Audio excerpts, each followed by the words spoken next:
someone telling you you're not going to walk again and you have kids, or telling you you're never going to feel like a woman again.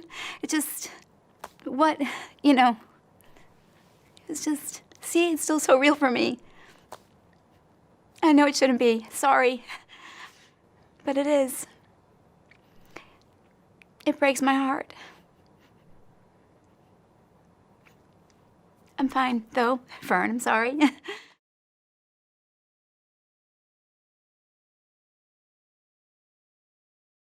Yeah, I think that settled in not very quickly for me. I think sometimes you have a defense mechanism that I had for sure.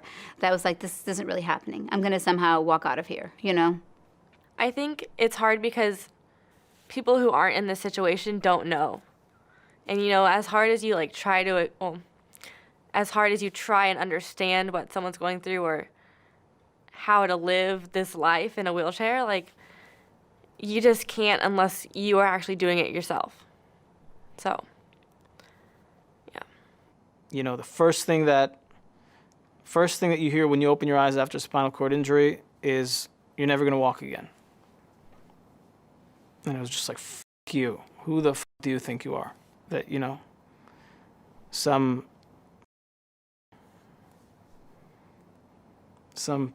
pompous jerk that went to university for a couple of years, read some books, and now you think that you think you're God? You can tell people what's going to happen?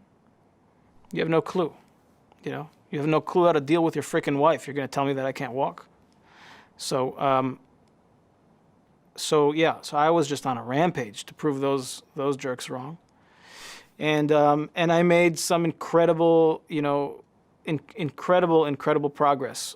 They had told my family and my boyfriend at the time that I was never going to walk again, but no one had told me yet.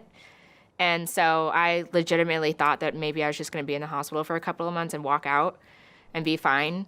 And then one day, one of the, not my actual doctor, but one of the assistants, I don't know what you call them, students, came in, and he asked me how my progress was, if I had any progress. And I was like, no, it's only been 2 weeks, so I don't think that. And he said, oh, well, that's as far as you're ever going to get. I just said, what? And he was like, yeah, you're never going to walk again. Just like that, with no feeling. And so I was just I don't know, I started crying. I was shocked. So. I don't remember getting fished out. I remember the first time I sort of came back to consciousness and just, kind of came to and apologized to everybody for ruining their day.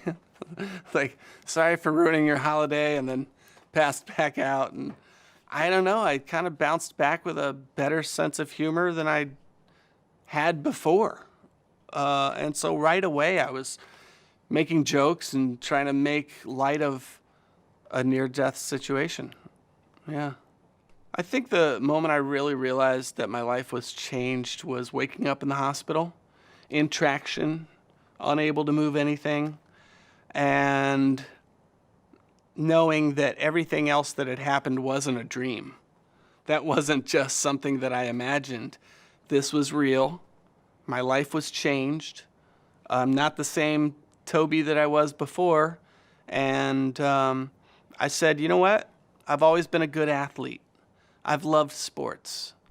And immediately was like, this is the toughest sport I'm going to have to do, but I'm ready to play.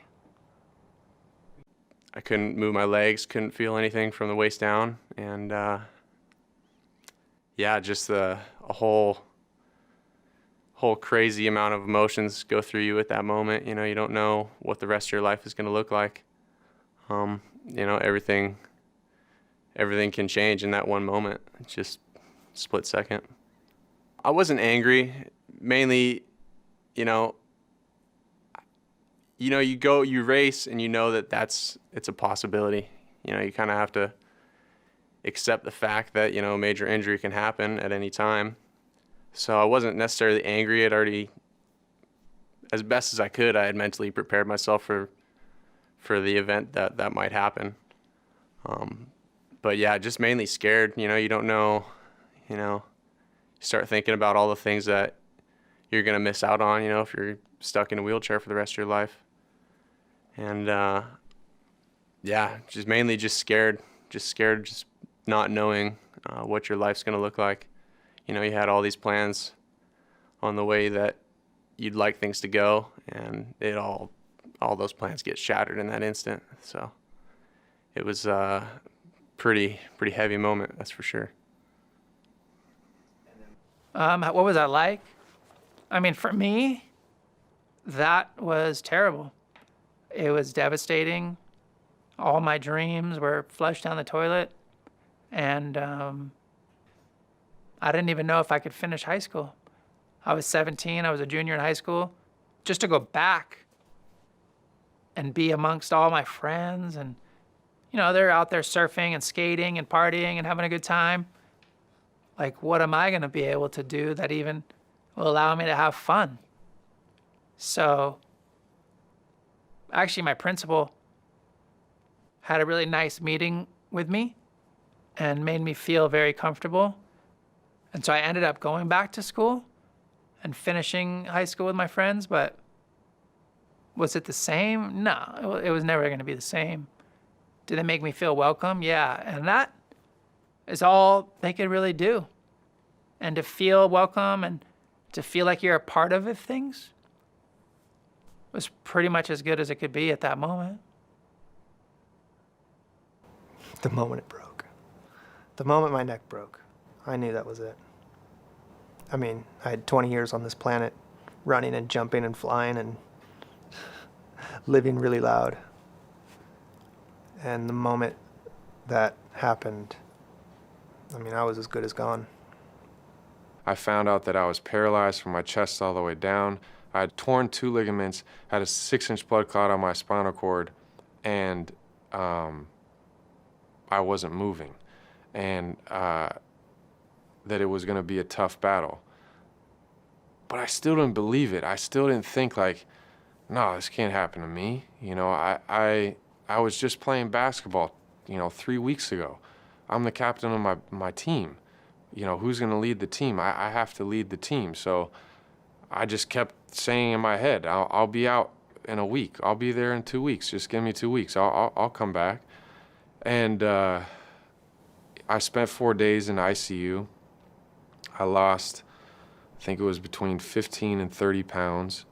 And I had an out-of-body experience where I died and went to heaven and then came back because the light at the end of the tunnel said it wasn't your turn. And I got transferred to Northridge Hospital, and that's when the doctor told me that I'd never walk again. And I said, how many people have walked out of your hospital? He said, not many. And I said, well, add me to that list because I'm not leaving here till I walk again.